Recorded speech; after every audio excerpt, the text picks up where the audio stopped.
boses ng katotohanan.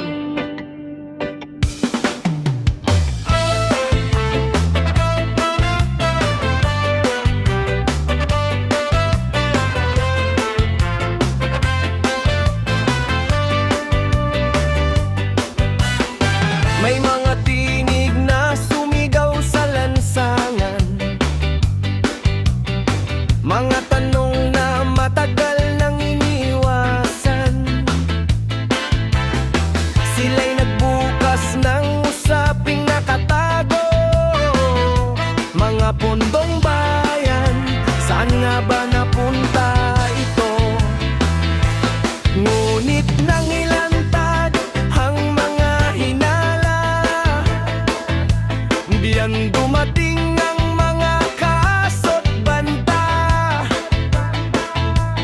Sa halip na sagot ay galit ang isinukli, habang ang bayan ay naghihintay pa rin ng totoong sagot. Bakit ang nagtatanong ang siyang inusik?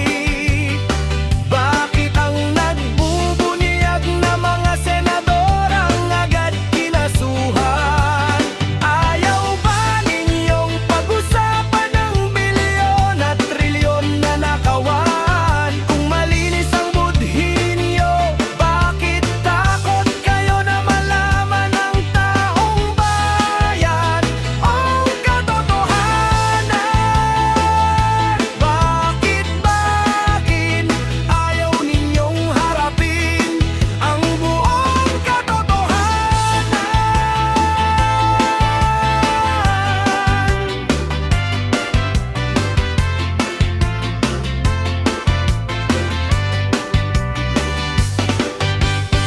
Bilyon at trilyon ang usap-usapan,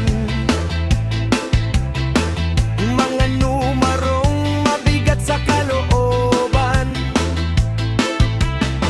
Ang mamamayan ay nais lamang malaman kung saan napunta ang bunga ng kanilang pinagpaguran. Hindi kasalanan ng maghanap ng sagot, hindi krimen ang magtanong ng tapat. Ang tunay na lakas ng isang pamahalaan ay ang harapin ang anumang paratang.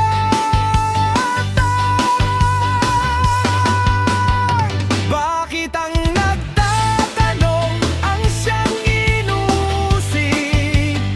Bakit ang nagbubunyag na mga senador ang agad kinasuhan? Ayaw ba ninyong pag-usapan ng bilyon at trilyon na nakawan? Kung malinis ang budhi ninyo, bakit takot kayo na malaman ng taong bayan ang katotohanan? Bakit ayaw harapin ang buong katotohanan?